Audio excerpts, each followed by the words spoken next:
اعوذ باللہ من الشیطان الرجیم بسم اللہ الرحمن الرحیم۔ السلام علیکم پیارے دوستو، آج ہم حضور صلی اللہ علیہ وسلم کے ایک بہت ہی خوبصورت تحفے کے بارے میں پڑھیں گے جو انہوں نے حضرت عائشہ رضی اللہ عنہا کو عطا فرمایا۔ ایک دن جب رسول اللہ صلی اللہ علیہ وسلم نے حضرت عائشہ رضی اللہ عنہا سے فرمایا، جو چاہے مانگ لو۔ حضرت عائشہ رضی اللہ عنہا نے عرض کیا، وہ راز بتائیے جس سے تمام گناہ معاف ہو جائیں۔ حضور صلی اللہ علیہ وسلم نے فرمایا، وہ یہ راز ہے کہ جب کوئی مومن کسی دوسرے مومن کی کانٹا چبھنے کے برابر تکلیف رفع کرتا ہے تو اللہ اس کے تمام گناہ معاف کر دیتا ہے اور جنت میں اسے اعلیٰ درجہ ملے گا۔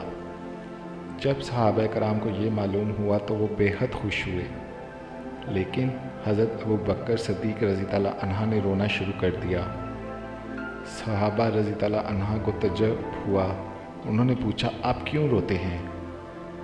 حضرت ابو بکر صدیق رضی اللہ عنہ نے جواب دیا، میں اس لیے روتا ہوں کہ جب دوسرے کا دکھ دور کرنا گناہوں کی معافی اور جنتی ہونے کا ذریعہ بن سکتا ہے تو ان لوگوں کا کیا حشر ہوگا جو دوسروں کو دکھ پہنچاتے ہیں۔ ماشاءاللہ، یہ اتنا خوبصورت سبق ہے ہم سب مسلمانوں کے لیے جو دوسروں کو تکلیف دیتے ہوئے ایک سے دوسری باری سوچتے ہی نہیں۔ وہ کسی بھی طرح کا تکلیف ہو سکتی ہے، جسمانی، مالی، کسی بھی طرح کی، تو اللہ تعالی ہمیں ان سب گناہوں سے معاف اور دور رکھنے کی توفیق عطا فرمائے، آمین۔